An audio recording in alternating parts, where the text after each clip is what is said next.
नमस्कार, एक बार फिर से हम लोग पेशवाओं को लेकर के उपस्थित हुए हैं, या यूं कहें तो मराठाओं को लेकर के उपस्थित हुए हैं।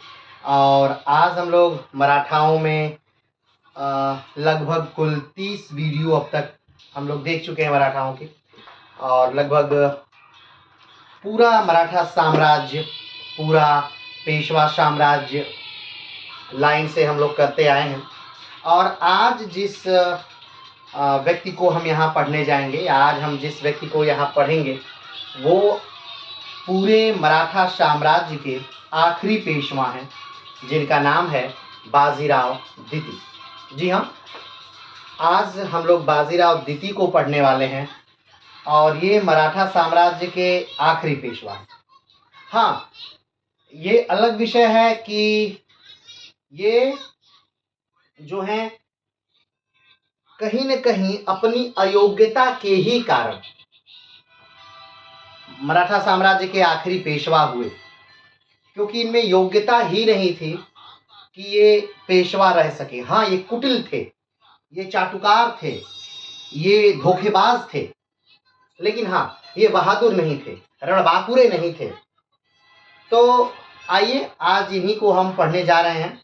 तो इनको हम पढ़ें, यानी कि बाजीराव द्वितीय को हम पढ़ें, इससे पहले हम अब तक की पेशवा वंशावली को एक बार देख लेते हैं कि किस प्रकार से पेशवा बनते आए, और क्यों पेशवा का पद इतना महत्वपूर्ण हो गया कि पूरी मराठा शक्ति, मराठा ताकत जो थी वो पेशवाओं में आकर के सिमट गई। जैसा कि आप जानते हैं कि जो पेशवा थे वो कोई राजा नहीं थे, बल्कि मराठा साम्राज्य के अंतर्गत एक पद था पेशवा। लेकिन एक समय ऐसा आ गया कि मराठा साम्राज्य की पूरी ताकत पेशवाओं में ही आकर के विलीन हो गई। तो उस पूरी घटना को हम लोग ध्यान से आज देखते हैं। तो सबसे पहले आप जानते हैं कि 1674 का समय है, जब पूरे भारतीय साम्राज्य पर मुगलों का शासन चल रहा है, और मुगलों का सबसे ताकतवर सम्राट औरंगजेब इस समय भारत पर राज्य कर रहा है। उसी समय कोंकण क्षेत्र में मराठा शक्ति का जन्म होता है। आप ऐसा ना समझ लीजिएगा कि मराठा पहले थे ही नहीं, मराठा बहुत समय से कोंकण प्रदेश में रह रहे थे। और आप जानते हैं कि मराठा जो शब्द है ये महराठा शब्द से निकला है, जिसका अर्थ होता है मृत्यु के बाद हटने वाला। मराठाओं की उत्पत्ति वही 7वीं से 8वीं शताब्दी के मध्य मानी जाती है, और ये कहा जाता है कि उदयपुर, राजस्थान के उदयपुर वाले क्षेत्र से कहीं न कहीं आकर के इस कोंकण क्षेत्र में बसे थे। तो एक तरह से मराठाओं को राजपूत ही माना जाता है। धीरे धीरे जब शिवाजी का उदय हो रहा है, भारतीय परिवेश में जब शिवाजी का उदय हो रहा है, उस समय दक्षिण भारत में 3 बड़े साम्राज्य हैं। नंबर 1 बीजापुर, गोलकुंडा, अहमदनगर। और ये तीनों साम्राज्य जो हैं वो एक साम्राज्य के टूटने से बने हैं। ठीक, तो वैसे तो जब वो साम्राज्य टूटा तो 5 कुल साम्राज्य बने, यानी 5 राज्य स्वतंत्र हुए, अहमदनगर, बीजापुर, गोलकुंडा, बरार और बीदर। लेकिन बहमनी के टूटने पर जो ये 5 साम्राज्य बने, उनमें से 2 साम्राज्य अपना अस्तित्व नहीं बचा पाए। बरार और बीदर अपना अस्तित्व नहीं बचा पाए, जबकि ये 3 साम्राज्य बड़े साम्राज्य थे और इन्होंने अपना अस्तित्व बचाए रखा। और जब शिवाजी का उदय हो रहा है, उस समय तीनों साम्राज्य दक्षिण भारत में एक बड़े स्तर के साम्राज्य हैं। और जो पिताजी हैं, शिवाजी के जो पिताजी हैं शाहजी भोसले, ये स्वयं अहमदनगर में कार्यरत हैं, सेनापति के तौर पर या एक सैनिक कमांडर के तौर पर अहमदनगर में एक कार्यरत हैं। लेकिन ऐसा नहीं है कि सिर्फ ये अहमदनगर में ही हैं और इन्होंने कसम खाई है कि अहमदनगर को छोड़ गए, ऐसा नहीं है। समय के साथ फायदे के अनुसार ये बदलते रहते हैं। कभी जब ज़्यादा फायदा है अहमदनगर में आ जा रहे हैं, कभी ज़्यादा फायदा है तो मुगलों में चले जा रहे हैं, कभी ज़्यादा फायदा है तो बीजापुर में आ जा रहे हैं। इन्होंने अहमदनगर में भी किया, लेकिन जब शाहजहां ने अहमदनगर को जीत लिया, या यूं कहें कि शाहजहां ने अहमदनगर, बीजापुर, गोलकुंडा तीनों को संयुक्त रूप से जीत लिया, लेकिन सिर्फ उस समय पूरी तरह से नष्ट किया गया अहमदनगर को, बाकी दोनों को जीवन दान दे दिया गया, छोड़ दिया गया। तो उसके बाद कहीं न कहीं ये मुगलों की तरफ आ गए। ये मुगलों में 5000 के मनसबदार भी रहे, लेकिन फिर कुछ समय बाद ये बीजापुर में भी एक सैनिक कमांडर के तौर पर कार्य करते हैं। फिर अगर बात करें कि धीरे धीरे शिवाजी ने अपना अस्तित्व बनाए रखा, शिवाजी ने अपना पूरा अस्तित्व बनाए रखा, और एक तरह से औरंगजेब के समय अस्तित्व बनाए रखना ये अपने आप में बहुत बड़ी बात थी, क्योंकि आप देख रहे हैं कि औरंगजेब का होना यानी विश्व का सबसे महान राजा है।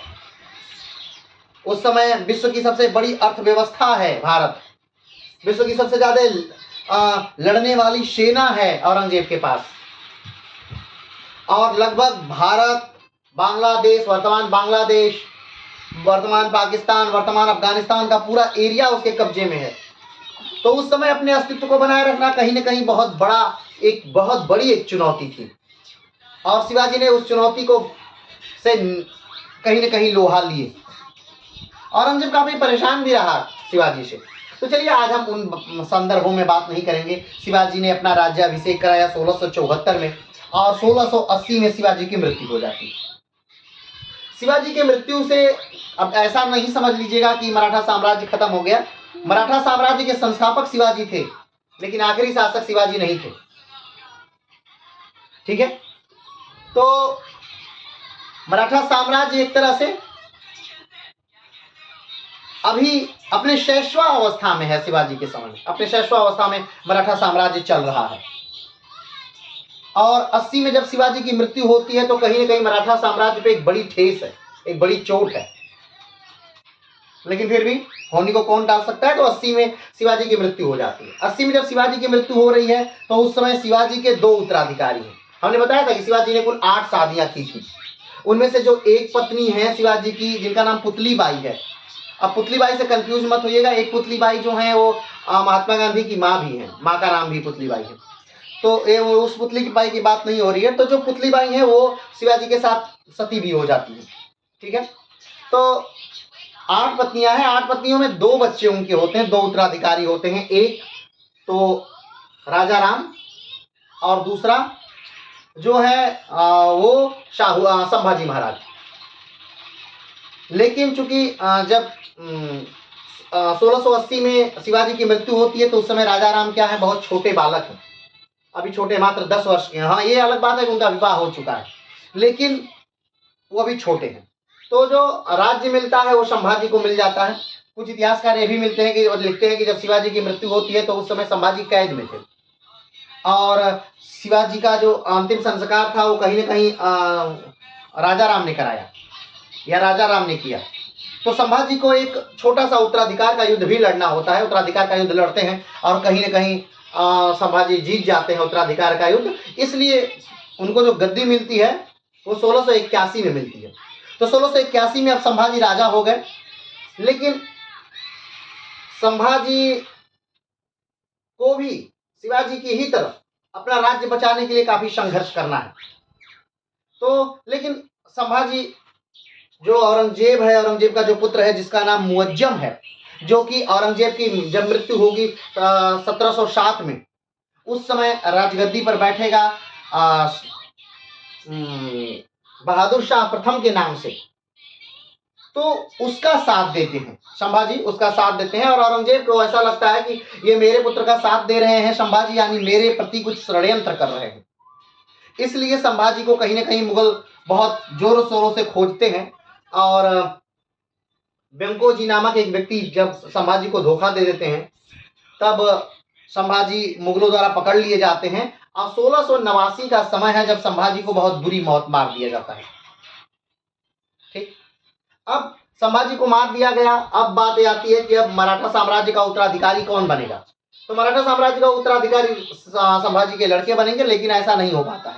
कारण कि संभाजी के जो लड़के हैं साहू जी महाराज, पहले तो वो छोटे हैं, और दूसरी बात कि उनको कैद कर लिया जाता है औरंगजेब के द्वारा साहू जी महाराज को। तो अब साहू जी महाराज औरंगजेब के कैद में चले गए और संभाजी को 1689 में मार दिया गया। तो अब बचा कौन? तो शिवाजी के दूसरे जो पुत्र थे जिनका नाम राजा राम था वो बचे हैं, तो उनको राजगद्दी दे दी जाती है। अब शिवाजी के दूसरे पुत्र राजा राम को राजगद्दी दे दी गई, लेकिन राजा राम भी अपना पूरा जीवन लगभग भागते हुए ही बिताते हैं, क्योंकि कहीं ना कहीं औरंगजेब से इनको बहुत ज्यादा खतरा है। और फाइनली 1700 में जो है वो राजा राम भी क्या हो जाते हैं, मर जाते हैं। ये अलग बात है कि उन्हें पकड़ा नहीं जाता, उन्हें मारा नहीं जाता है, वो अपने से स्वयं की मौत मर जाते हैं। लेकिन राजा राम के मरने के बाद फिर से एक बात आ जाती है कि अब मराठा साम्राज्य का उत्तराधिकारी कौन बनेगा। क्यों? क्योंकि संभाजी महाराज मर चुके हैं। संभाजी महाराज का जो पुत्र साहू जी महाराज है वो उनके कब्जे में है, और राजा राम जो हैं वो भी मर चुके हैं, और राजा राम का जो पुत्र है वो मात्र 4 वर्ष का है, जिसका नाम शिवाजी द्वितीय है। तो अब राजा कौन बनेगा? तो कहीं ना कहीं शिवाजी द्वितीय जो मात्र 4 वर्ष का एक बालक है, उसी को क्या बना दिया जाता है, तो मराठा साम्राज्य का उत्तराधिकारी बना दिया जाता है। और राजा राम की जो पत्नी है ताराबाई जिनका नाम है, वो ताराबाई कहीं ना कहीं संरक्षिका बनती है, और बहुत बेहतरीन ढंग से वो प्रशासन को चलाती भी है। कहीं ना कहीं मुगलों से कई किले वो जीत भी लेती है। तो बड़ा बेहतरीन प्रशासन चलता है 1707 तक। अब आप सोच रहे होंगे कि जब बेहतरीन प्रशासन चल रहा है तो 1700 से लेकर 1707 तक यानी मात्र 7 वर्ष ही क्यों चल रहा है? क्या शिवाजी द्वितीय की मृत्यु हो जा रही? तो नहीं है, ऐसा एकदम नहीं है, शिवाजी द्वितीय की मृत्यु नहीं हो जा रही है, लेकिन जो औरंगजेब है उसकी मृत्यु हो जा रही है 1707 में। और औरंगजेब की मृत्यु के बाद जो उसका पुत्र है, अब आप ध्यान दीजिएगा कि औरंगजेब की जो मृत्यु होती है वो 90 साल के बाद हो रही है। अब 90 साल का मतलब समझ रहे हैं, औरंगजेब की मृत्यु 90 साल के बाद हो रही है, यानी उसके जो पुत्र है वो खुद 60 पार हो चुके हैं, यानी उनके पुत्र, औरंगजेब के पुत्र बूढ़े हो चुके हैं। 60-62 में पर गवर्नमेंट रिटायर कर देती है, और वहां पर रिटायरमेंट के कगार पर उनके जो पुत्र हैं वो राजा बन रहे हैं। चलिए फाइनली राजा बन जाते हैं। कौन राजा बनता है? तो राजा बनते हैं कौन? मुअज्जम, जिनका नाम है जो बहादुर शाह प्रथम के नाम से राजा बनते हैं, यानी बहादुर शाह के नाम से राजा बनते हैं। तो बहादुर शाह 63 वर्ष का व्यक्ति है, बड़ा अनुभवी व्यक्ति है। अब ध्यान दीजिएगा, जब कोई छोटे उम्र में राजा बनता है तो उसका फायदा, और जब बड़े उम्र में राजा बनता है दोनों का अलग अलग क्राइटेरिया। तो एक अनुभवी व्यक्ति राजा बन रहा है, तो इनका मानना है, मुअज्जम का मानना है कि जो सारी गलतियां मेरे पिता ने की है उन सबको सुधार लिया जाए। तो क्या गलतियां की है औरंगजेब ने? तो औरंगजेब ने कहीं ना कहीं हर जगह से सांप्रदायवाद, औरंगजेब ने अपना पूरा प्रशासन कहीं ना कहीं कुरान को देखकर चलाया। और अगर आप कुरान को देखकर चला रहे हैं तो फिर आपको इस्लाम को मान करके चलाना होगा। जब इस्लाम को मानकर चला रहे हैं तो एक हो सकता है, एक धर्म के लोग आपसे खुश हो सकते हैं, बाकी धर्मों के लोग आपसे काफी नाराज हो जाते हैं। तो वही होता भी है, कहीं एक तरफ सिख औरंगजेब से नाराज हैं, कहीं एक तरफ मराठा औरंगजेब से नाराज हैं, तो कहीं एक तरफ रोहिल्ला औरंगजेब से नाराज हैं। तो सब लोग लगभग औरंगजेब से नाराज हैं, काफी नाराज हैं। तो राजपूत नाराज हैं, क्योंकि राजपूत के आंतरिक मामलों में औरंगजेब का दखल है, तो हर लोग औरंगजेब से नाराज है। तो इस पूरे नाराजगी को औरंगजेब का जो पुत्र है मुअज्जम वो समाप्त करना चाह रहा है। पूरी नाराजगी को औरंगजेब का पुत्र जो है मुअज्जम वो समाप्त करना चाह रहा है। लेकिन अब वो कैसे समाप्त करेगा? तो हर मामले को वो चाहता है कि कहीं ना कहीं निपटा दिया जाए, हर मामले को क्या कर दिया जाए, कहीं ना कहीं निपटा दिया जाए। तो ऐसे ही मामलों को निपटाने में उसने एक कदम ये भी चला कि जो मराठाओं का यानी संभाजी के जो पुत्र हैं साहू जी महाराज, वो जो मुगलों की कैद में है उनको वो छोड़ देता है। अब कुछ इतिहासकारों का यहाँ पे मानना है कि एक तरह से उसने ये तो सोचा ही, लेकिन एक और उसकी रणनीति थी। वो रणनीति ये थी कि अगर मैं मराठा राजा को छोड़ देता हूं तो ये मराठा राजा जब दक्षिण में जाएंगे तो ये कहीं ना कहीं उत्तराधिकार की मांग करेंगे, और जब उत्तराधिकार की मांग करेंगे तो क्या होगा? युद्ध होगा। तो ताराबाई से मुझे लड़ने की आवश्यकता ही नहीं, बल्कि ये साहू जी महाराज अपना युद्ध जाके लड़ेंगे और मेरा कार्य साहू जी महाराज कर देंगे। तो साहू जी महाराज को मराठा राजा मान लेता है मुअज्जम, और साहू जी महाराज को 1707 में छोड़ दिया जाता है। अब साहू जी महाराज 1707 में आते हैं और एक युद्ध होता है, ठीक है, खेड़ा का युद्ध उसे कहा जाता है, ठीक है। 1707 में एक युद्ध होता है और उस युद्ध को ये जीत जाते हैं, साहू जी महाराज जीत जाते हैं। और साहू जी महाराज जीत करके 1708 में क्या बन जाते हैं, राजा बन जाते हैं। 1708 में क्या बन जाते हैं, राजा बन जाते हैं। 1708 में साहू जी महाराज राजा बन जाते हैं। 1708 से लेकर के 1749 तक साहू जी महाराज राजा रहते हैं। अब आप देख रहे होंगे तो शिवाजी, संभाजी, राजा राम, शिवाजी द्वितीय यानी ताराबाई जिसकी संरक्षिका है, उनका शासनकाल चलता है। और उसके बाद साहू जी महाराज 1708 से 1749 तक। फिर इसके बाद आप देख रहे हैं पेशवा वंशावली है। जबकि मराठा शासक कहाँ चले गए, तो मराठा शासक कहीं गए नहीं, बल्कि ये क्या होता है कि साहू जी महाराज जो हैं इनका कोई पुत्र नहीं है, ठीक है, इनका कोई पुत्र नहीं है। तो अब यहाँ पर जो मराठा शक्ति है वो पूरी तरह से आ जाती है कहाँ, साहू जी महाराज के जो पेशवा है बालाजी विश्वनाथ, इनके हाथों में, या यूं कहें तो इस पूरे मराठाओं में पावर आ जाती है। क्यों? क्योंकि बालाजी विश्वनाथ भी इन्हीं के अंडर में कार्य करते हैं और बाजीराव भी इन्हीं के अंडर में कार्य करते हैं तथा तब तक साहू जी महाराज जीवित रहते हैं। साहू जी महाराज की मृत्यु होती है बालाजी बाजीराव के समय में, ठीक है, किसी समय में बालाजी बाजीराव के समय में साहू जी की मृत्यु होती है। तो उस समय बालाजी बाजीराव के समय में पूरी ताकत इनके पास आ जाती है। अब बात करते हैं पेशवा वंशावली की। तो पेशवा का अर्थ, जो पेशवा शब्द है एक फारसी भाषा का शब्द है और इसका अर्थ होता है श्रेष्ठ। तो जब शिवाजी राजा बने थे, ठीक है, शिवाजी राजा कब बने थे, तो शिवाजी राजा बने थे 1674 में।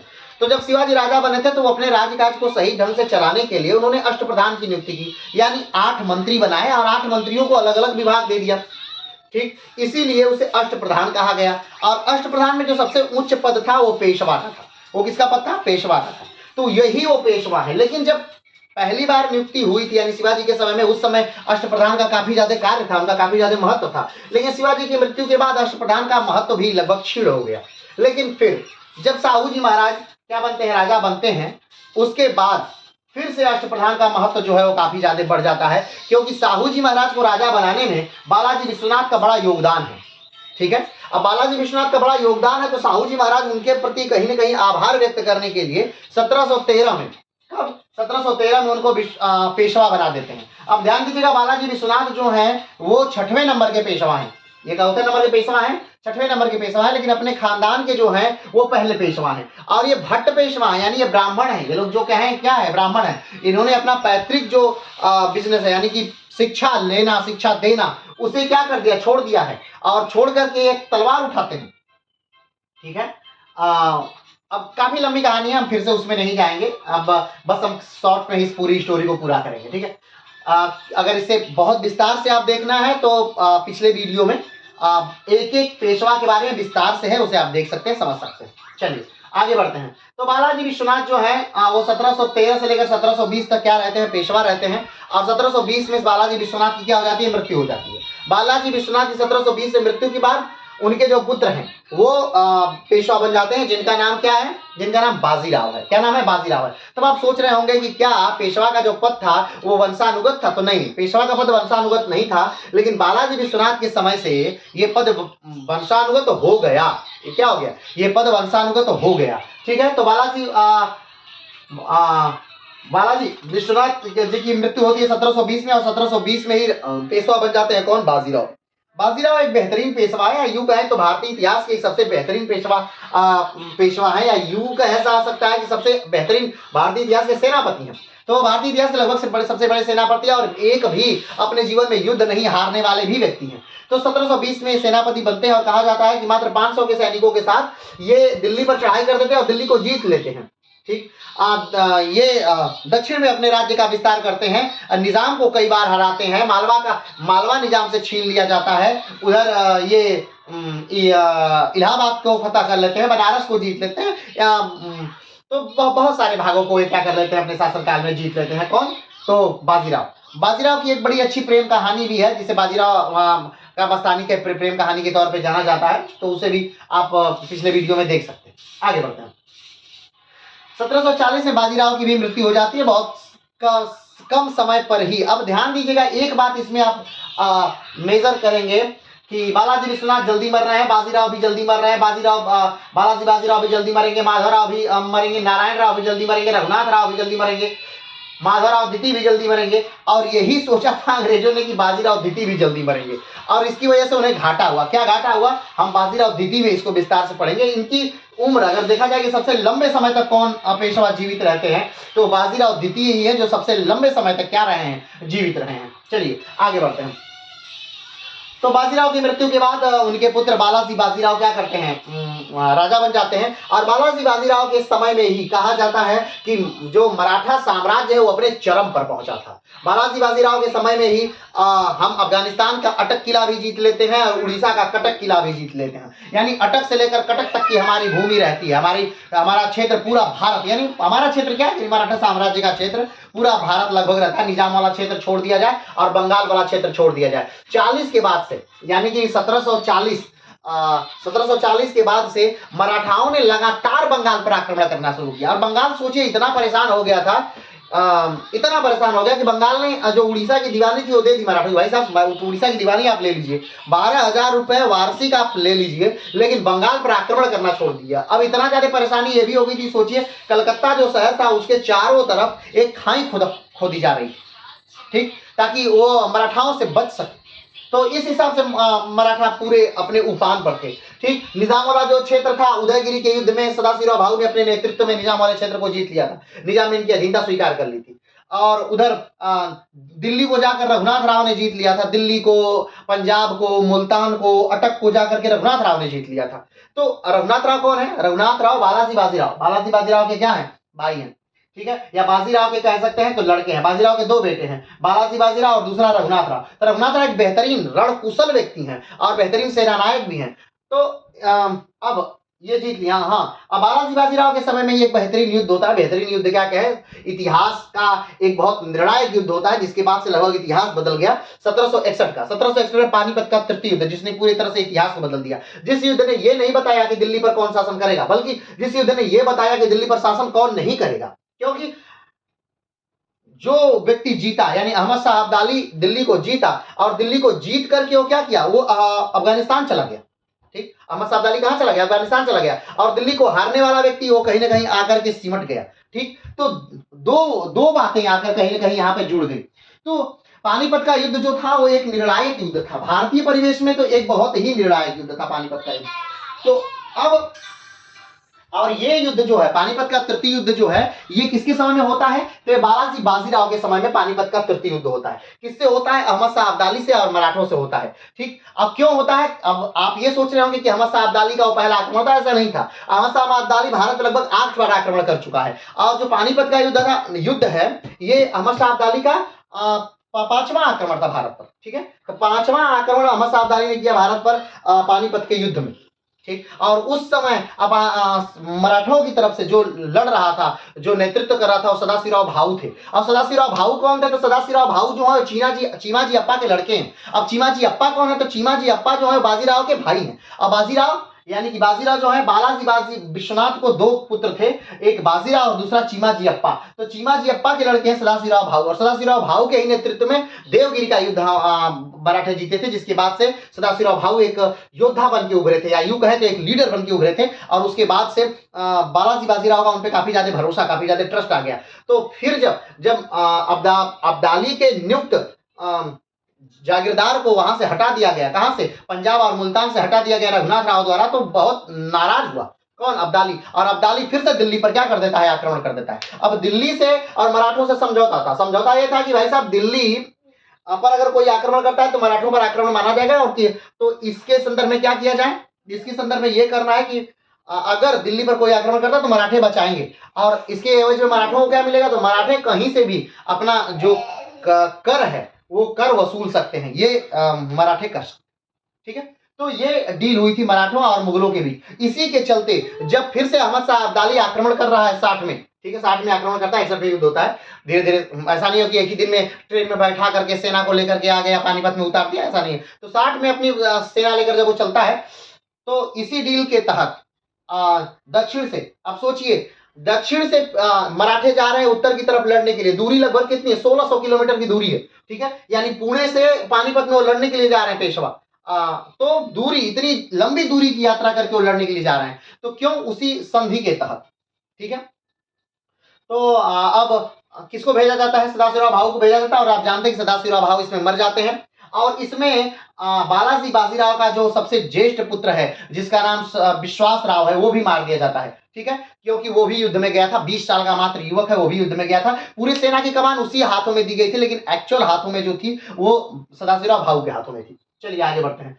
तो अब उसी के गम में कहीं ना कहीं बालाजी बाजीराव, उसी युद्ध के गम में बालाजी बाजीराव मर जाते हैं। अब फिर हम इस बात बता रहे हैं कि इस चीज को विस्तार से नहीं बताएंगे, सारी चीजों को विस्तार से पीछे की वीडियो में बता दिया गया है। आज हमको बात करना है बाजीराव द्वितीय के बारे में, तो हम बस इनके तक पहुंचने के लिए ये सारी बातों को आपसे बता रहे हैं। चलिए आगे बढ़ते हैं। तो बालाजी बाजीराव 1761 में बालाजी बाजीराव की मृत्यु हो जाती है और मराठा शक्ति कहीं ना कहीं क्षीण हो जाती है, क्योंकि हम पानीपत का तृतीय युद्ध हार चुके हैं, और पानीपत का तृतीय युद्ध हारने से हम बहुत ज्यादा हमें क्षति हुई है, धन भी की भी और बहुत ज्यादा जन की भी। कहा जाता है कि पानीपत का जो तृतीय युद्ध है, सेकेंड विश्व युद्ध यानी द्वितीय विश्व युद्ध से पहले एक दिन में मारे जाने वाले सबसे ज्यादा लोगों की संख्या पानीपत के तृतीय युद्ध में ही थी। चलिए, तो बालाजी बाजीराव के बाद अब फिर से एक संकट आ जाता है कि अब सिंहासन पर कौन बैठेगा, यानी पेशवा कौन बनेगा। तो भाई पेशवा कौन बनेगा, तो बालाजी बाजीराव का जो सबसे बड़ा पुत्र था विश्वास राव, वो तो युद्ध में मारा जा चुका है, तो पेशवा कौन बनेगा, तो रघुनाथ राव कहीं ना कहीं पेशवा बनने के लिए तैयार है। पेशवा रघुनाथ राव कौन है, बालाजी बाजीराव के भाई हैं। ठीक है, यानी बाजीराव के दो पुत्र हैं, बालाजी बाजीराव और रघुनाथ राव। तो बालाजी बाजीराव जब मर जाते हैं तो रघुनाथ राव सोचते हैं कि भाई हम गद्दी पर बैठेंगे, लेकिन ऐसा नहीं होता है। बालाजी बाजीराव का जो पुत्र होता है, दूसरे नंबर का पुत्र, जिसका नाम है माधव राव, वो गद्दी पर बैठ जाता है। ठीक है, लेकिन माधवराव की ये जो गद्दी है इतनी आसान नहीं होती है। अब इसमें जो नियंत्रक के तौर पे, यानी इनको तो गद्दी दे दी जाती है, लेकिन एक आदमी तो होना चाहिए ना, जो एक बड़ा एडल्ट आदमी, क्योंकि ये तो बच्चा है, माधवराव क्या है, बच्चा है। तो एक बड़ा आदमी रखा जाता है जो साम्राज्य को नियंत्रित कर सके। तो किसको रखा जाता है, राघोबा को, राघोबा है रघुनाथ राव को। ठीक है, रघुनाथ राव को रखा जाता है। रघुनाथ राव जब माधवराव के पेशवाई में पूरे साम्राज्य को नियंत्रित करते हैं, तो वो जगह जगह अपने आदमियों को फिक्स करने लगते हैं, यानी जो उनके जानने वाले लोग हैं, जो उनको मानने वाले लोग हैं, उनको उच्च पद देने लगते हैं। और इस बात से गोपिका बाई बहुत नाराज हो जाती हैं। अब आप सोच रहे होंगे गोपिका बाई कौन है, तो गोपिका बाई बालाजी बाजीराव की पत्नी थी, और बालाजी बाजीराव की पत्नी गोपिका बाई के ही कहने पर विश्वास राव को पानीपत के तृतीय युद्ध में लड़ने के लिए भेजा गया था, क्योंकि इनको लगता था कि कहीं सदाशिवराव भाऊ सिंहासन का दावा ना कर दे और मेरा बेटा कहीं पीछे न रह जाए। तो इसीलिए बालाजी बाजीराव गोपिका बाई के कहने पर बालाजी बाजीराव ने भेजा था किसको, किसको भेजा था, तो अपने बेटे विश्वास राव को भेजा था। चलिए आगे बढ़ते हैं।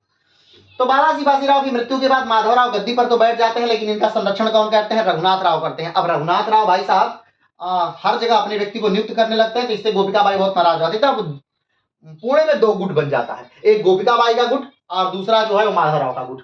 ठीक, तो कहीं ना कहीं अब जब दो गुट बनेगा तो स्वाभाविक बात है युद्ध होगा। तो फिर से एक युद्ध होता है, माधवराव में और रघुनाथ राव में युद्ध होता है। और अब क्या कहा जाए कि रघुनाथ राव जो है वो युद्ध जीत जाते हैं, अब माधवराव जो है युद्ध हार जाते हैं। ठीक, अब रघुनाथ राव युद्ध जीत गए तो माधवराव को वो क्या कर देते हैं, बंदी बना लेते हैं, यानी नजरबंद कर देते हैं। तो 2000 सैनिकों के माध्यम से इनको नजरबंद कर दिया जाता है शनिवारवाड़ा में। शनिवारवाड़ा क्या है, शनिवारवाड़ा एक बिल्डिंग है जिसमें जो पेशवाओं की का एक तरह से देखा जाए तो प्रशासनिक भवन के तौर पे या रनिवास के तौर पे राजाओं के रहने के लिए उपयोग किया जाता है।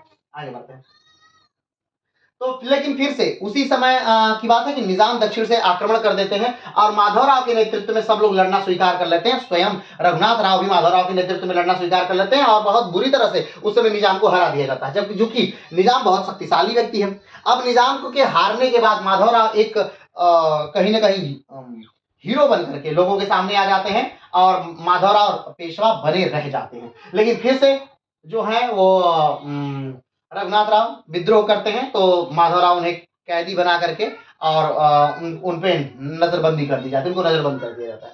और फाइनली माधवराव गद्दी पर बैठ जाते हैं, लेकिन 2 साल उनका इस गृह युद्ध में क्या होता है, बर्बाद होता है। अब 2 साल इंपॉर्टेंट उनके लिए क्यों हो जाते हैं, क्योंकि उनका ज्यादा समय राज्य करना ही नहीं था। क्यों नहीं करना था, क्योंकि 1761 में आप देख रहे हैं 1761 में वो राजा बन रहे हैं और 1772 में उनकी मृत्यु हो जा रही है। मात्र 11 साल का छोटा सा 10 से 11 साल का उनका छोटा सा कार्यकाल ही है, जिसमें से 2 साल आगे के गृह युद्ध में निकल गए या यूं कहें तो उत्तराधिकार के युद्ध में निकल गए, और आखिरी का 1 साल जो है वो उनका बीमारी में निकल जा रहा है। क्यों, क्योंकि उनको हो गई है टीबी, और टीबी से वो इतने ज्यादा परेशान है, इतने ज्यादा दुखी हैं कि वो अपने सेविकाओं से, अपने सेवकों से कह रहे हैं कि भाई मुझे दर्द बर्दाश्त नहीं हो रहा है, मुझे मार दो। ठीक है, चलिए आगे बढ़ते हैं। तो माधवराव की फाइनली मृत्यु हो जाती है, ठीक। और माधवराव की मृत्यु के बाद फिर माधवराव की मृत्यु के बाद एक बड़ी चुनौती की, अब राजा कौन बनेगा, यानी अब पेशवा कौन बनेगा। तो फिर से रघुनाथ राव तैयार है, भाई हम तैयार है, हमें पेशवा बनाइए, लेकिन फिर से रघुनाथ राव को पेशवा नहीं बनने दिया जाता है। और बालाजी बाजीराव के तीसरे नंबर के पुत्र, यानी 3 पुत्र थे, विश्वास राव जो पानीपत के तृतीय युद्ध में मारे गए, माधवराव जो टीबी से 1772 मर गए, और नारायण राव ये भी अभी बालक, ये छोटा बालक है। अब इनको बना दिया जाता है क्या, पेशवा। और फिर से निगरानी किसके हाथों में, फिर से निगरानी किसके हाथों में, रघुनाथ राव के हाथों में, ठीक है। रघुनाथ राव फिर से निगरानी में है, लेकिन रघुनाथ राव इस बार चूकते नहीं है। मात्र 7 से 8 महीने के अंदर ही रघुनाथ राव एक षड्यंत्र रचते हैं। रघुनाथ राव की पत्नी, सब लोग मिलकर एक षड्यंत्र रचते हैं और नारायण राव को क्या कर दिया जाता है, घेर करके मार दिया जाता है। यानी शनिवारवाड़ा में रघुनाथ राव नारायण राव की हत्या करवा दी जाती है, किसके द्वारा, रघुनाथ राव द्वारा। तो 72 से 73 तक ही मात्र ये पेशवा रह पाते हैं, और 73 में इनको मरवा दिया जाता है रघुनाथ राव द्वारा, और 1773 में रघुनाथ राव स्वयं क्या बच जाते हैं, गद्दी पर बैठ जाते हैं। चलिए ये बात आ गई। लेकिन नारायण राव की मृत्यु के बाद ये पता चलता है कि नारायण राव की जो पत्नी है वो गर्भवती है, उनको बच्चा होने वाला है। अब क्या होगा, तो जो गंगाबाई है, ठीक है, उनको बच्चा होने वाला है, और उनको अब बस मराठा सरदार इस बात का इंतजार करते हैं कि बच्चा यानी कि मेल होगा या फीमेल, यानी लड़का होगा कि लड़की। और वो चाहते हैं कि अगर लड़का हुआ, ठीक, अगर लड़का हुआ तो उत्तराधिकार बना दिया जाएगा, उत्तराधिकारी बना दिया जाएगा। और होता भी यही है, नारायण राव का एक पुत्र हो जाता है। नारायण राव का क्या हो जाता है, एक पुत्र हो जाता है, जिसका नाम है माधवराव द्वितीय। और नारायण राव के पुत्र को गद्दी पर बैठा दिया जाता है, और मात्र 40 दिन का वो पुत्र है, ध्यान दीजिएगा, मात्र 40 दिन का पुत्र है, और उसे गद्दी पर बैठा दिया जाता है। तो सबसे कम उम्र में पेशवा बनने वाला जो व्यक्ति है वो कौन है, वो माधवराव द्वितीय है, ठीक है। तो माधवराव को गद्दी पर बैठा दिया जाता है, और रघुनाथ राव पे मृत्युदंड का आरोप लगाकर रघुनाथ राव पर केस चला दिया जाता है, ठीक। रघुनाथ राव को मृत्युदंड की सजा हो जाती है, क्योंकि रघुनाथ राव ने षड्यंत्र किया था नारायण राव को मारने का, और नारायण राव को मरवाया था, इसलिए इन पे केस चलता है, और नारायण राव की हत्या के आरोप में इनको क्या कर दिया जाता है, मृत्युदंड दे दिया जाता है, किसको, रघुनाथ राव को। चलिए रघुनाथ राव को मृत्युदंड दे दिया गया, सत्ता पर कौन बैठ गया, माधवराव। अब आप सोच रहे हैं ये सारा कुछ कौन करवा रहा है, कौन माधवराव को गद्दी पर बैठा रहा है, तो करवा रहा है 12 भाई परिषद। एक नई परिषद बनाई गई है नाना फडणवीस के द्वारा, और नाना फडणवीस ने क्या किया है, तो 12 भाई परिषद यानी 12 लोग उसमें हैं, और 12 लोग जो हैं वो मराठा साम्राज्य के मुख्य लोग को चुनकर एक 12 भाई परिषद बनाई गई है, और वही लोग इस पूरी सत्ता को नियंत्रित करते हैं। माधवराव द्वितीय को गद्दी पर बैठा दिया जाता है। 1774 से 1795 का ये समय है, ध्यान रखिएगा। अब इसी समय रघुनाथ राव यहाँ से भाग जाते हैं। अब भाई माधवराव जो गद्दी बैठ गए, रघुनाथ राव को मृत्युदंड का आदेश मिल गया, तो रघुनाथ राव सोचते हैं कहीं ये सब हमको स्वयं सच में मृत्यु न दे दे, इसलिए रघुनाथ राव भाग जाते हैं। रघुनाथ राव भाग करके कहाँ चले जाते हैं, अंग्रेजों के पास। कौन से अंग्रेजों के पास, तो मुंबई के अंग्रेजों के पास चले जाते हैं, कौन से, रघुनाथ राव, ठीक है। तो चलिए रघुनाथ राव भागकर मुंबई के अंग्रेजों के पास चले गए। अब यही सबसे बुरा समय था मराठाओं के लिए। क्यों, क्योंकि अब ये कहीं ना कहीं अपने आंतरिक मामलों में किसी विदेशी को अब इन्वॉल्व करने जा रहे हैं, ठीक है। तो अब ये चले जाते हैं अंग्रेजों के पास। अंग्रेज सूरत में, ठीक है, सूरत में एक संधि होती है जिसे सूरत की संधि कहते हैं, जो 1775 में होती है। क्या होती है, 1775 में सूरत की संधि होती है, और सूरत की संधि में मुख्यतः ये होता है कि ठीक है हम आपको क्या बनाएंगे, पेशवा बनाएंगे, लेकिन बदले में हमें बेसिन और सालसेट वाला भाग चाहिए, और बहुत सारा धन चाहिए। माने जो भी उस संधि के तहत होता है, बहुत सारी बातें उस संधि के तहत होती है। पिछले वीडियो में पूरी संधि है, उसे आराम से पढ़ लीजिएगा, ठीक है। तो एक संधि होती है रघुनाथ राव और अंग्रेजों के बीच, और अंग्रेज 1775 में आक्रमण कर देते हैं, कहाँ, पुणे पर। लेकिन शुरुआती समय में अंग्रेजों को बड़ी दिक्कत होती है, क्योंकि आप ध्यान से जब देखेंगे मैप तो आपको पता चलेगा कि जो पुणे है वो किनारे पर नहीं है, ठीक है, वो थोड़ा पूरब की तरफ है। लेकिन जो मुंबई है यानी बेसिन और सालसेट का जो इलाका है वो एकदम किनारे पर है, यानी समुद्र तट वाला भाग है। और इन दोनों के बीच में यानी पुणे और मुंबई के बीच में पश्चिमी घाट की पहाड़ियां हैं। कौन सी पहाड़ियां हैं, पश्चिमी घाट की जो है वो पहाड़ियां स्थित है। तो जो अंग्रेजों को है तो वो पहाड़ों पर चढ़ना हुआ, अब घाटियों में युद्ध करना हुआ, जंगलों में युद्ध करना हुआ। अब आप सोचिए इन सारे जगहों पर लड़ने में माहिर कौन, इन जगहों पर लड़ने में माहिर तो मराठा है, लेकिन अंग्रेज यहाँ पर कैसे लड़ पाएंगे। तो शुरू में अंग्रेजों को बहुत दिक्कत होती है, ठीक है। और जब ये बात पहुंचती है किसके पास, बंगाल के गवर्नर जनरल के पास, तो बंगाल के गवर्नर जनरल घबरा गए। उन्होंने कहा कि भाई साहब आप ये क्या कर रहे हैं, मुंबई वालों तुम ये क्या कर रहे हो और क्यों कर रहे हो, ठीक है। तुम्हें ऐसा करने के लिए कौन बोला? बंगाल का गवर्नर मैं हूं, बंगाल का क्या हूं? गवर्नर जनरल मैं हूं, और तुम ऐसा क्यों कर रहे हो? ठीक है, तो उसमें बंगाल गवर्नर जनरल कौन है? तो बंगाल के गवर्नर जनरल है वारेन हेस्टिंग। कौन है? Warren Hasting. तो वारेन हेस्टिंग एक अपना आदमी भेजते हैं जिसका नाम है कर्नल आप्टन। वारेन हेस्टिंग अपना आदमी भेजते हैं कर्नल आप्टन, और कहां भेजते हैं? तो भेजते हैं पुणे में। पुणे में यानी नाना फडणवीस के पास। कब की घटना है ये? 76 घटना है, यानी 1776 घटना है कि कर्नल आप्टन आते हैं पुणे में, और एक संधि होती है। कौन संधि होती है? तो इस संधि को कहते हैं पुरंदर की संधि। क्या कहते हैं इस संधि को? पुरंदर की संधि होती है, और ये संधि होती है कब? 1776 में। तो 1776 में पुरंदर की संधि हो जाती है वारेन हेस्टिंग, ठीक, और नाना फडणवीस के बीच में। तो इस संधि में क्या होता है? मुख्यतः इस संधि के जो मूल भाव हैं वो ये हैं कि अंग्रेज जो है वो मराठों के आंतरिक मामलों में हस्तक्षेप नहीं करेंगे, और मराठे किसी विदेशी से कोई भी सहायता नहीं लेंगे। बेसिन और सालसर का जो इलाका है वो अंग्रेजों को ही दे दिया जाएगा। मूलतः इस बात का यह है। लेकिन 1777 में एक गड़बड़ी हो जाती है। कहानी में ट्विस्ट आ जाता है। कहानी में ट्विस्ट क्या आता है कि 1777 में जो नाना फडणवीस है, जो पूरे मराठा साम्राज्य को चला रहे हैं, ठीक है, वो अपना कोंकण के क्षेत्र का कुछ भाग। अब कोंकण क्या है? तो ध्यान दीजिएगा, भारत के 9 ऐसे राज्य हैं जो कि समुद्र से अपना तट बनाते हैं, ठीक है। उसमें सबसे बड़ा राज्य, जो सबसे बड़ा तटवर्ती राज्य है वो गुजरात है, सबसे छोटा तटवर्ती राज्य गोवा है। दक्षिण भारत का सबसे बड़ा तटवर्ती राज्य आंध्र प्रदेश है, दक्षिण भारत का सबसे छोटा तटवर्ती राज्य गोवा है, ठीक है। तो जो महाराष्ट्र और गोवा वाला भाग है ना, तट का तटवर्ती भाग, इसे उस पूरे भाग को कोंकण क्षेत्र कहते हैं। क्या कहते हैं? कोंकण क्षेत्र कहते हैं। चलिए आगे बढ़ते हैं। तो कमेंट बॉक्स में बता दीजिएगा कि बाकी सारे राज्यों के जो तट हैं उसको क्या कहते हैं। उत्तरी सरकार तट किसको कहते हैं, बेंगी तट किसको कहते हैं, उत्कल तट किसको कहते हैं, सारा चीज आप कमेंट बॉक्स में बताइएगा जरूर से। चलिए आगे बढ़ते हैं।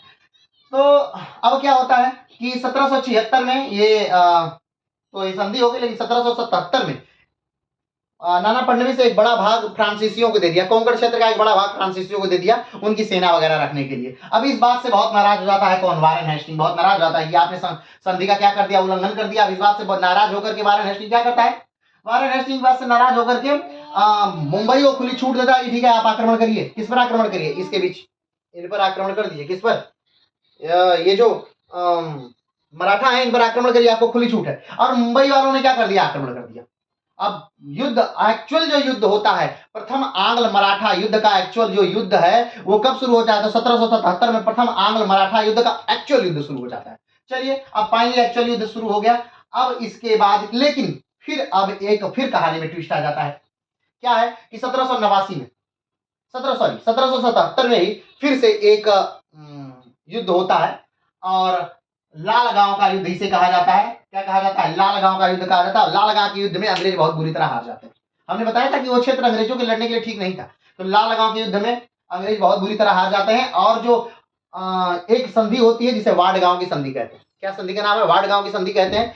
अब इस संधि के तहत क्या होता है? इस संधि के तहत ये होता है कि एक बड़ा भूभाग अंग्रेजों ने मराठों को दे दिया। यानी 1773 के बाद से जीते हुई जो सारी भूमियां थी अंग्रेजों को दे दी गई। रघुनाथ राव के मामले में हस्तक्षेप नहीं करेंगे अंग्रेज, उन्होंने कह दिया, ठीक है। अब पुणे पर वो आक्रमण नहीं करेंगे, ये कह दिया। बंगाल से कोई सहायता नहीं ले लेंगे, ये कह दिया। यानी बहुत सारी बातें कह दी गई, यानी एक तरफा संधि हो गई मात्र। इसमें अगर देखा जाए तो बहुत ज्यादा 20 पड़ गए कौन? मराठे।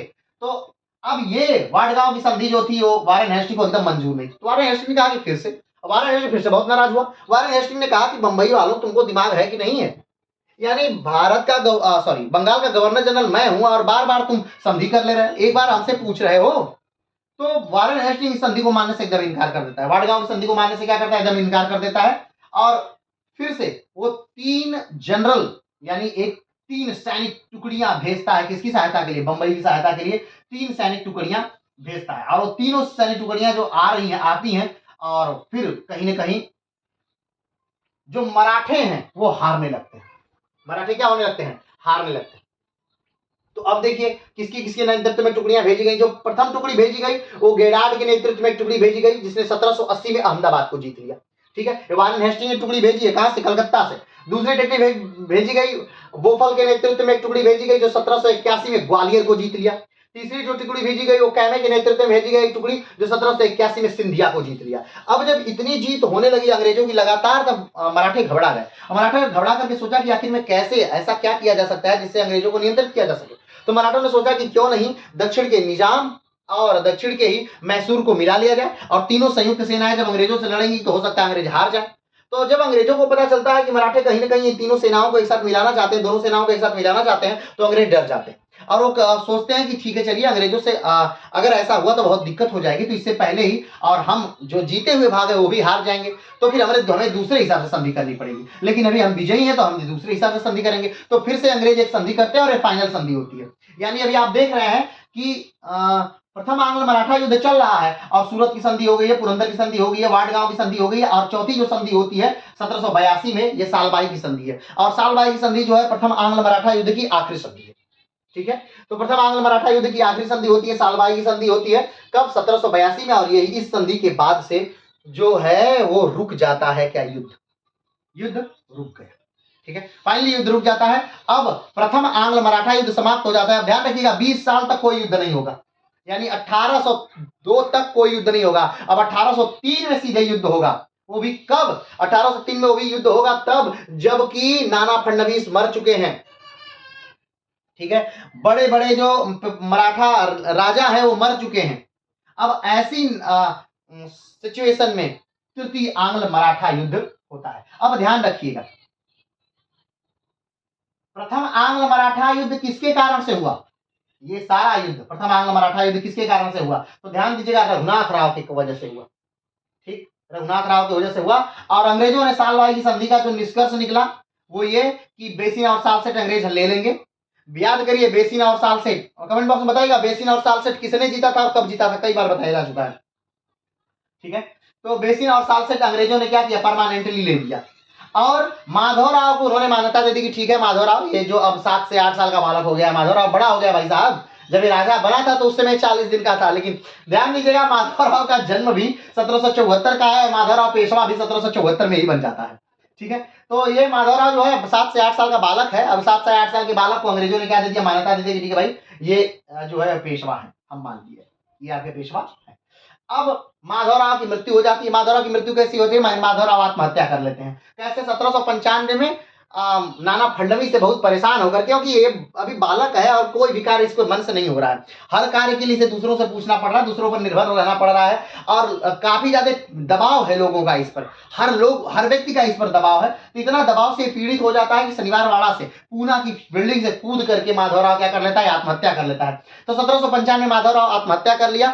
अब मराठा साम्राज्य में कोई व्यक्ति ऐसा है ही नहीं जो कि पेशवा की गद्दी पर बैठ सके, क्योंकि पेशवा का खून कोई नहीं है।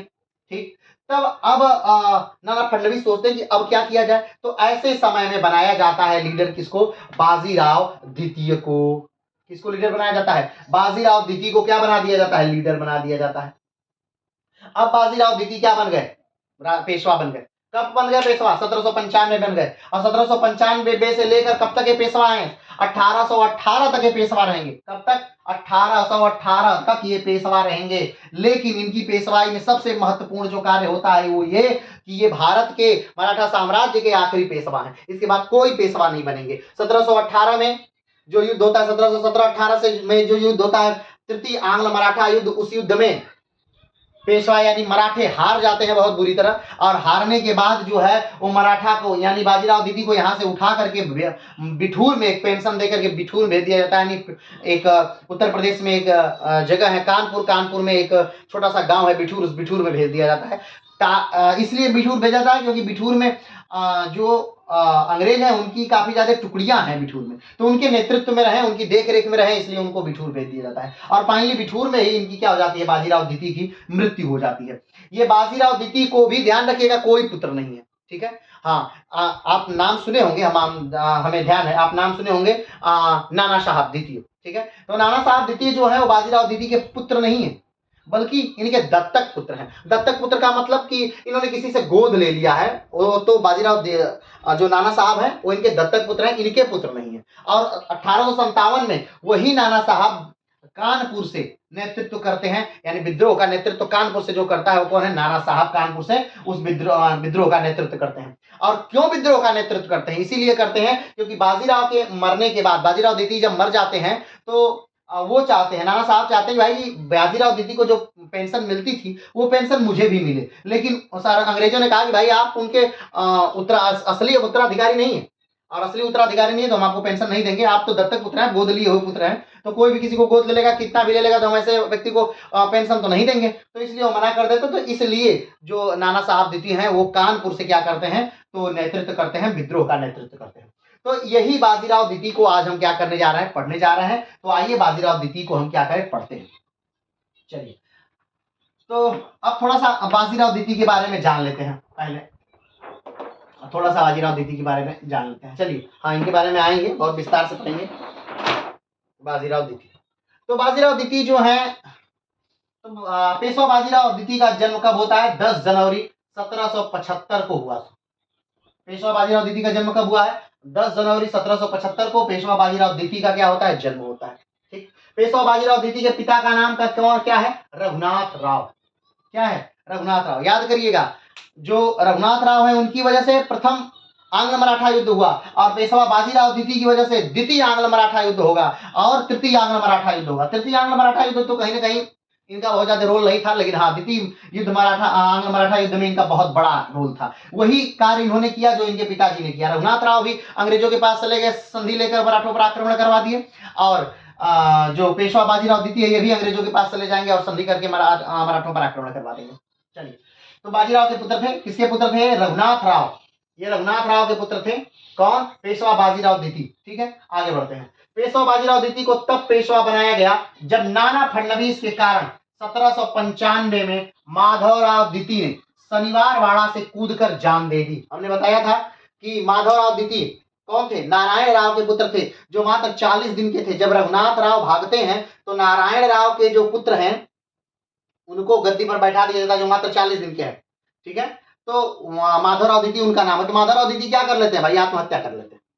ठीक है, माधवराव द्वितीय क्या कर लेते हैं? प्रथम आंग्ल मराठा युद्ध के बाद आत्महत्या कर लेते हैं। 1795 का समय है जब आत्महत्या कर लेते हैं। कौन? माधवराव द्वितीय। तो उनकी आत्महत्या के बाद मराठा खानदान में कोई उत्तराधिकारी बचा ही नहीं है। तब नाना फडणवीस रघुनाथ राव के एक पुत्र को लेकर के क्या बना देते हैं? पेशवा बना देते हैं। और शुरुआत में बस कठपुतली शासक हैं, जो ये पेशवा बाजीराव द्वितीय है, कठपुतली शासक हैं, उनके इशारों पर नाचने वाले हैं, नाना फडणवीस के इशारों पर नाचने वाले हैं, लेकिन फिर भी इनको पेशवा बना दिया जाता है। इसके मरने के बाद, माधवराव द्वितीय के आत्महत्या करने के बाद। आगे पेशवा बाजीराव द्वितीय की वजह से ही द्वितीय आंग्ल मराठा युद्ध हुआ। द्वितीय आंग्ल मराठा युद्ध किसकी वजह से हुआ? पेशवा बाजीराव द्वितीय की वजह से द्वितीय आंग्ल मराठा युद्ध हुआ। अब कैसे द्वितीय आंग्ल मराठा युद्ध इनकी वजह से हुआ, आइए उस बात को भी थोड़ा सा हम लोग जान लेते हैं कि किस प्रकार से आखिर उन्होंने ऐसा क्या किया। वैसे द्वितीय आंग्ल मराठा युद्ध हम क्या किए हैं? पढ़ा चुके हैं, लेकिन एक बार बस सरसरी निगाह से हम उसको थोड़ा सा जान लेते हैं कि द्वितीय आंग्ल मराठा युद्ध आखिर बाजीराव द्वितीय की वजह से कैसे होता है। द्वितीय आंग्ल मराठा युद्ध तो होता यह है कि जो होलकर है और सिंधिया है वो आपस में लड़ रहे हैं। होलकर और सिंधिया क्या करते हैं? आपस में लड़ रहे हैं, और पेशवा जो है कहीं कहीं सिंधिया का पक्ष लेते हैं, और होलकर के जो राजा हैं यशवंतराव होलकर, उनके भाई है बिठू जी राव, उनको मरवा देते हैं। क्या कर देते हैं? मरवा देते हैं। कौन मरवा देता है? पेशवा बाजीराव द्वितीय बिठू जी को मरवा देते हैं। अब बिठू जी को जब मरवा दिया गया तो यशवंतराव होलकर को बहुत गुस्सा आ जाता है। क्या आ जाता है? यशवंतराव होलकर को बहुत गुस्सा आ जाता है, और यशवंतराव होलकर क्या कर देते हैं? आक्रमण कर देते हैं। ठीक है, अब ध्यान दीजिए, यहाँ पर जो है पेशवा और सिंधिया दो संयुक्त सेनाएं हैं, और वो दोनों संयुक्त सेनाओं के खिलाफ यशवंतराव होलकर अकेले आक्रमण कर देते हैं पूना पर। ठीक, और यशवंतराव होलकर क्या कर लेते हैं? पूना को जीत लेते हैं, यानी पेशवा और इनको सिंधिया दोनों को हरा देते हैं। ठीक, और क्या कर लेते हैं? जीत लेते हैं, पुणे को जीत लेते हैं। ठीक, पुणे को जीत लिया। अब जो पुणे को जीते, तो अब आप ये मत सोच लीजिएगा कि पुणे को जब यशवंतराव होलकर जीत गए तो खुद पेशवा बन गए। नहीं, ऐसा कुछ नहीं। वो किसको पेशवा बनाते हैं, कैसे पेशवा बनाते हैं, अभी हम इसको पढ़ेंगे। लेकिन अभी हम ध्यान दे रहे हैं थोड़ा सा द्वितीय आंग्ल मराठा युद्ध कैसे ये इनकी वजह से होता है, बाजीराव द्वितीय की वजह से हो रहा है, इसको थोड़ा सा देख लें। अब अभी तक क्या हुआ, तो ध्यान दीजिए कि होलकर और सिंधिया। अब आप सोच रहे होंगे होलकर, सिंधिया, गायकवाड़, ये सब कौन है? तो हमने आपको बताया था पिछली वीडियो में कि ये जो लोग हैं कौन, सिंधिया, भोसले, होलकर, गायकवाड़, ये जो सारे लोग हैं ये मराठों के एक दल है, एक गुट है। ठीक, क्यों इसका निर्माण हुआ? तो बाजीराव ने, जब बाजीराव का समय था तब, कब की बात है, 1720 से 1740 की बात। तो बाजीराव के समय में उन्होंने सोचा कि मराठा साम्राज्य का विस्तार ज्यादा से ज्यादा हो सके, इसलिए कई जगह पर मराठाओं को उन्होंने स्थापित किया। और बालाजी बाजीराव के समय में इस संघ ने, इस मराठा संघ ने, मराठा संघ के नाम से इसे जाना जाता था, मराठा संघ ने बहुत अच्छे से कार्य किया और हर युद्ध में इन्होंने साथ दिया। लेकिन जब 1761 का युद्ध हो जाता है उसके बाद कहीं ना कहीं ये मराठा संघ कमजोर होने लगता है। और आप देख रहे हैं कि द्वितीय आंग्ल मराठा युद्ध में तो ये मराठा संघ ही आपस में लड़ रहा है। तो सिंधिया और होलकर आपस में लड़ रहे हैं और पेशवा ने क्या किया कि होलकर के भाई, यशवंतराव होलकर के भाई को क्या कर दिया, मरवा दिया। और इससे यशवंतराव होलकर बहुत नाराज हो जाते हैं और वो पेशवा पर आक्रमण कर देते हैं, यानी पूना पर आक्रमण करके पूना को जीत लेते हैं। अब यहां से भाग करके बाजीराव द्वितीय आ जाते हैं कहाँ, बेसिन की तरफ, यानी उत्तर में अंग्रेजों की तरफ, पूना से उत्तर में आ जाते हैं बेसिन की तरफ, और वहां पर आकर अंग्रेजों से संधि कर ली। अंग्रेजों से कौन सी संधि कर ली? तो अंग्रेजों से संधि कर ली इन्होंने बेसिन की संधि, बेसिन के स्थान पर हुआ था इसलिए बेसिन की संधि कर ली। कब? दिसंबर 1802 में।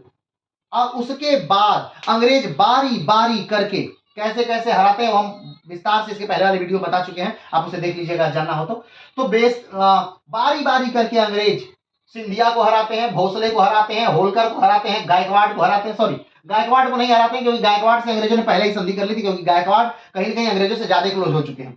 ठीक है, तो सबसे पहले 1802 में कैम्बे की संधि कर लेते हैं गायकवाड़ से, तो एक मराठा संघ को उन्होंने खत्म कर दिया। ठीक, उसके बाद आप देख रहे हैं कि फिर संधि कर ले रहे हैं भोसले से, फिर संधि कर ले रहे हैं सिंधिया से। ठीक है, सुरजी अंजन गांव की संधि सिंधिया से, देवगांव की संधि भोसले से, और सबसे आखिर में जिसके बाद क्या होता है तो द्वितीय आंग्ल मराठा युद्ध रुक जाता है, सबसे अंतिम में संधि कर लेते हैं होलकर से 1805 में। और इस तरह से सबको बारी बारी हराते हुए अंग्रेज फाइनली पूरे मराठा संघ को हरा देते हैं। और इन सबको हराने का जिम्मेदार कौन है? तो आप देख रहे हैं कौन है, तो वो बाजीराव द्वितीय है, कहीं ना कहीं सबको हरा करके। और ये इस व्यक्ति ने क्या कर लिया, तो फाइनली अपना पेशवा पद प्राप्त कर लिया। और बदले में इन्होंने क्या खोया, तो इन्होंने लगभग पूरा मराठा संघ ही खो दिया। पूरा मराठा संघ इन्होंने क्या कर दिया, खो दिया। चलिए, तो इस वजह से ये कारण था कि बेसिन, इनके पिता ने सूरत की संधि करके पूरे मराठा साम्राज्य को एक बार चुनौती दी, और इन्होंने बेसिन की संधि करके, सर्वनाक संधि बेसिन की थी, बेसिन की संधि को सर्वनाक संधि के नाम से जाना जाता है, तो बेसिन की संधि करके इन्होंने फिर से पूरे मराठा संघ को शर्मसार किया। तो आइए आगे आते हैं। अगला है कि पेशवा बाजीराव द्वितीय की वजह से ही द्वितीय आंग्ल मराठा युद्ध होता है। कैसे होता है आपने देखा, आगे बढ़ते हैं। पेशवा बाजीराव द्वितीय के समय में ही तृतीय आंग्ल मराठा युद्ध होता है, तृतीय आंग्ल मराठा युद्ध होता है। ठीक है, अब तृतीय आंग्ल मराठा युद्ध कैसे होता है अभी हम इसके बाद की वीडियो में बात करेंगे कभी न कभी, कि थोड़ा सा रूपरेखा जान लीजिए। होता यह है कि अंग्रेज कहीं ना कहीं पिंडारियों को खत्म करना चाहते हैं। पिंडारी कौन है, तो पिंडारी वो व्यक्ति हैं जो लुटेरे हैं एक तरह से, और वो कहीं ना कहीं मराठों के सेना में रह करके युद्ध लड़ते थे, लेकिन मराठों से वो कोई पैसा नहीं लेते थे। बदले में वो क्या लेते थे, तो जो जीता हुआ भाग था उसमें से लूट का माल वो मराठों से लेते थे। ठीक, तो धीरे धीरे जब अंग्रेजों के द्वितीय आंग्ल मराठा युद्ध हो गया तो अब मराठों का युद्ध लड़ना बंद हो गया। अब मराठे युद्ध जब नहीं लड़ते थे तो वो क्या करेंगे, पिंडारी को भोजन कहां से मिलेगा, पिंडारी क्या खाएंगे। तो पिंडारियों ने आसपास के राजाओं को लूटना शुरू कर दिया, अंग्रेजों को लूटना शुरू कर दिया। तो अंग्रेजों ने सोचा कि पिंडारियों को पूरी तरह से हम क्या कर देंगे, नष्ट कर देंगे।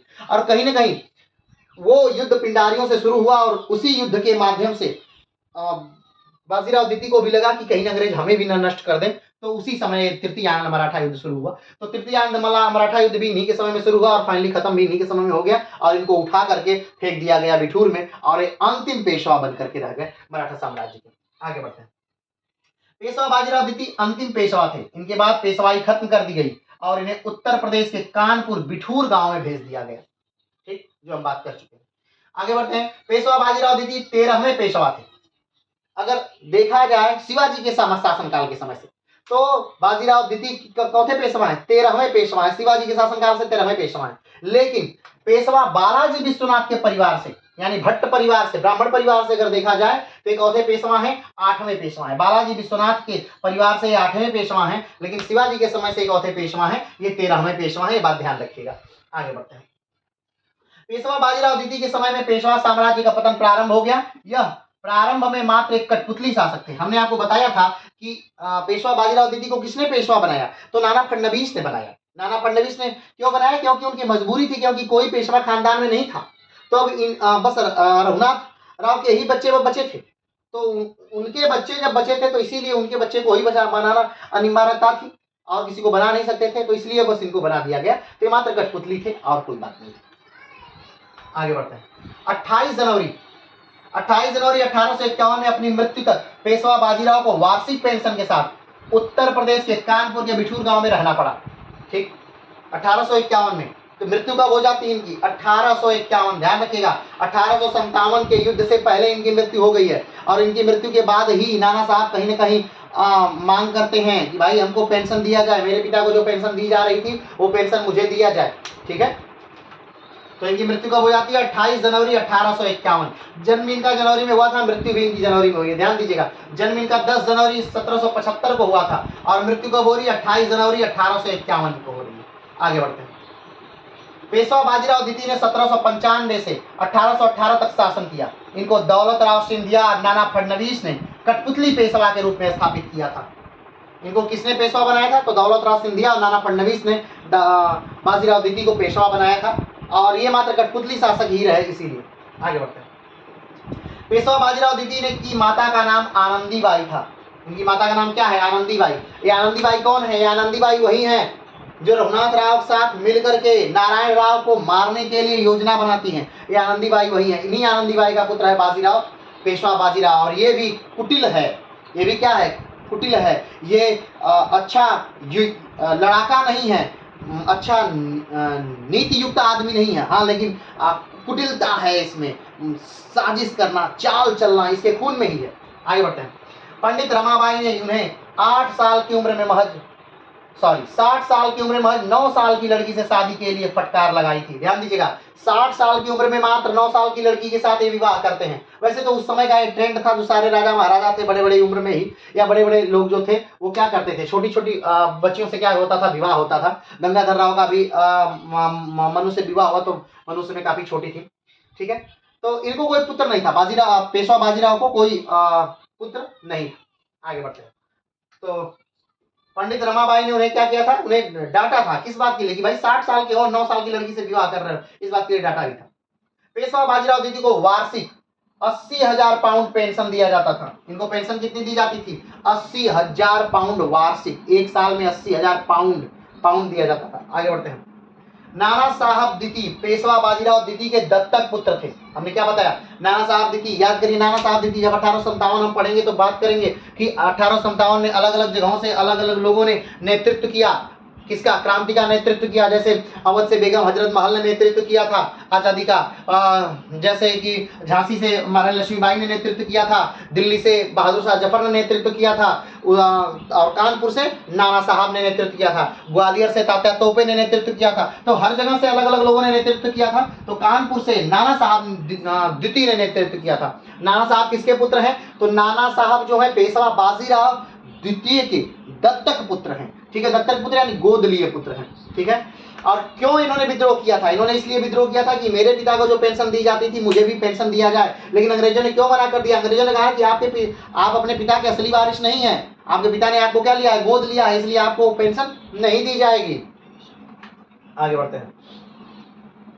यशवंतराव होलकर जब पुणे को जीत लेता है तब वह विनायक राव को पेशवा बनाता है।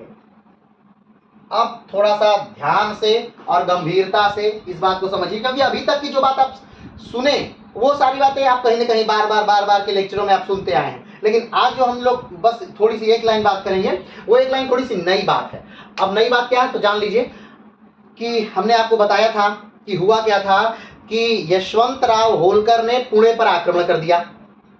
पुणे पर आक्रमण क्यों किया था यशवंतराव होलकर ने, क्योंकि पुणे के राजा पेशवा जो थे बाजीराव द्वितीय, इन्होंने बिठू जी को मार दिया था और बिठू जी यशवंतराव होलकर के भाई थे। क्लियर है? तो जब यशवंतराव होलकर ने पुणे पर आक्रमण किया, पुणे को जीत लिया, तो ऐसा नहीं है कि उन्होंने स्वयं को पेशवा बना लिया, नहीं, उन्होंने विनायक राव को पेशवा बनाया। विनायक राव। अब बात आती है कि विनायक राव कौन है। तो विनायक राव अमृत राव के पुत्र हैं।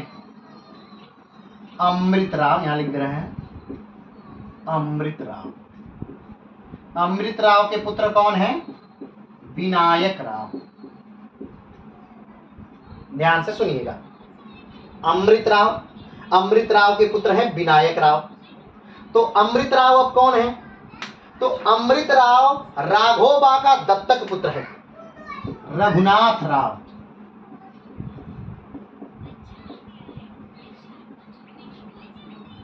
रघुनाथ राव यानी पेशवा बाजीराव किसके पुत्र है? रघुनाथ राव के। तो रघुनाथ राव के पुत्र थे, पुत्री भी थी, लेकिन उसके अलावा भी जैसे रघुनाथ राव के कौन कौन पुत्र हैं? चिमाजीराव द्वितीय, येसुबाई केतकर, ठीक, और अमृत राव, और कौन है? पेशवा बाजीराव। तो अमृत राव कौन है? अमृत राव दत्तक पुत्र यानी गोद भी लिए थे पुत्र। कौन? रघुनाथ राव ने पुत्र गोद भी लिया था, अमृत राव को गोद लिया था रघुनाथ राव ने, अमृत राव। और अमृत राव का पुत्र है विनायक राव। ठीक, तो अमृत राव क्या हुए? कहीं न कहीं मराठा साम्राज्य के उत्तराधिकारी हुए कि नहीं? एक पेशवा ने किसी बालक को गोद लिया, स्वाभाविक बात है वो पेशवा हो गया ना, यानी अमृत राव तो पेशवा हो गए ना, क्योंकि रघुनाथ राव ने उनको गोद लिया था, ये भी तो पेशवा कहलाएंगे, पेशवा के ही तो लड़के हो गए। और विनायक राव, अब विनायक राव को क्यों बनाया गया? अब आप सोच रहे हैं कि रघुनाथ राव ने जब लिया था अमृत राव को, तो अमृत राव को पेशवा बनाना चाहिए था यशवंतराव होलकर को, लेकिन इन्होंने विनायक राव को क्यों बनाया? अब यहाँ पर विनायक एक और बात आ जाती है कि जब माधवराव द्वितीय की मृत्यु होती है, ठीक, तो उनकी जो विधवा है, माधवराव द्वितीय की जो विधवा है, उन्होंने विनायक राव को गोद ले लिया, दत्तक पुत्र।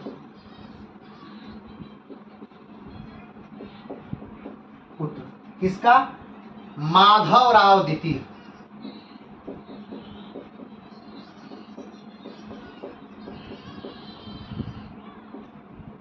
की विधवा। माधवराव द्वितीय की जो विधवा है, माधवराव द्वितीय, ठीक, माधवराव द्वितीय की जो विधवा है, अब एक बार फिर से माधवराव द्वितीय को समझिए। ठीक, तो माधवराव द्वितीय जिन्होंने आत्महत्या कर ली थी, तो इनकी मृत्यु के बाद, माधवराव द्वितीय की मृत्यु के बाद, माधवराव द्वितीय की जो विधवा हैं, उन्होंने किसको गोद ले लिया? तो उन्होंने गोद ले लिया विनायक राव को। किसको? विनायक। इसीलिए जब यशवंतराव होलकर ने आक्रमण किया पुणे पर, तो उन्होंने विनायक राव को क्या बना दिया? पेशवा बना दिया। किसको बना दिया? विनायक राव को। अमृत राव रघुनाथ राव के दत्तक पुत्र हैं, और विनायक राव अमृत राव के पुत्र हैं, और प्लस माधवराव द्वितीय के दत्तक पुत्र हैं विनायक राव। ठीक, यानी विनायक राव को कहीं न कहीं दो लोगों, ये दो लोगों के पुत्र हो गए, अमृत राव के भी और दत्तक पुत्र हो गए, माधवराव द्वितीय के जो विधवा हैं उनके भी पुत्र हो गए। तो उन्होंने किसको बनाया? एकदम एथेंटिक आदमी को, यशवंतराव होलकर ने एकदम एथेंटिक आदमी विनायक राव को बनाया। क्या बना दिया? पेशवा। तो क्लियर होगी बात? आगे बढ़ते हैं। अमृत राव राघोबा का दत्तक पुत्र है, विनायक राव को माधवराव द्वितीय की विधवा ने भी गोद लिया था, तो इसलिए विनायक राव को उन्होंने क्या बना दिया? पेशवा बना दिया। लेकिन बाद में क्या होता है कि अंग्रेज जो हैं वो अमृत राव से कहीं न कहीं संधि कर लेते हैं, और अमृत राव को भारत का एक दूसरा भू क्षेत्र दे देते हैं, और अमृत राव इन सब चीज से बचते हुए दूसरे क्षेत्र में जाके अपना एडजस्ट कर लेते हैं और यहाँ की पदवी छोड़ देते हैं। चलिए आगे बढ़ते हैं। बाजीराव द्वितीय का जन्म धार के किले में हुआ था, मध्य प्रदेश में स्थित है। कहाँ हुआ था बाजीराव द्वितीय? कुछ लोगों का मानना है, देखिए कुछ लोगों का मानना है कि क्या हुआ था धार में, और कुछ लोगों का मानना है कि नहीं धार में नहीं हुआ था। ये तो उस समय की घटना है जब रघुनाथ राव कैद थे। रघुनाथ राव क्या थे? कैद थे, नजरबंद थे। तो ये शनिवार वाड़ा में जन्मे थे। अब जहाँ जन्मे हो, आगे बढ़ते हैं। पेशवा बाजीराव द्वितीय के भाई बहन कौन थे? तो पेशवा बाजीराव द्वितीय कौन भाई हैं? ध्यान रखिए, चीमाजीराव प्रथम नहीं, यहाँ चीमाजीराव द्वितीय, क्योंकि चीमाजी अप्पा जो हैं वो कौन हैं, किसके पुत्र हैं? वो पुत्र हैं बालाजी विश्वनाथ के पुत्र हैं। और यहाँ चीमाजीराव द्वितीय जो हैं ये किसके पुत्र हैं? ये रघुनाथ राव के पुत्र हैं और पेशवा बाजीराव के भाई हैं। दूसरा येसुबाई केतकर, ये जो हैं ये इनकी पुत्री हैं, रघुनाथ राव की पुत्री हैं और पेशवा बाजीराव द्वितीय की बहन है। और अमृत राव ये दत्तक पुत्र है। कौन है? अमृत राव ये दत्तक पुत्र है जिसे रघुनाथ राव ने गोद लिया था। तो आज हमने जाना पेशवा बाजीराव द्वितीय के बारे में। इसके बाद फिर तृतीय आंग्ल मराठा युद्ध होता है और उसमें इनकी फिर से एक तरह से दुर्गति ही होती है और फाइनली इन्हें उठा करके दूसरे जगह फेंक दिया जाता है। वहीं पर यानी कि कानपुर के बिठूर में ही 51 में इनकी क्या हो जाती है? मृत्यु हो जाती है। तो फाइनली एक अध्याय समाप्त हो जाता है किसका? तो पेशवाओं का।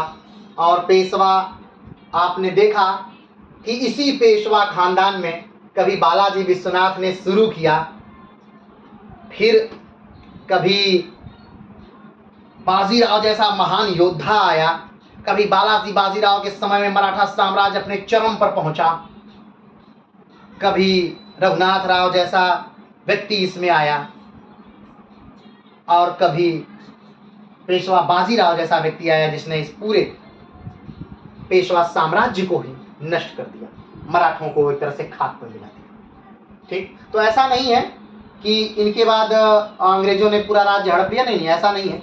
इनको हटा करके, अगले लेक्चर में बात होगी, इनको हटा करके अंग्रेजों ने कहा कि भाई ये पेशवा ने तो राज्य हड़प लिया था, पेशवाओं का तो राज्य ही नहीं था, ये राज्य तो मराठों का था, ये ब्राह्मणों ने तो राज्य हड़प लिया।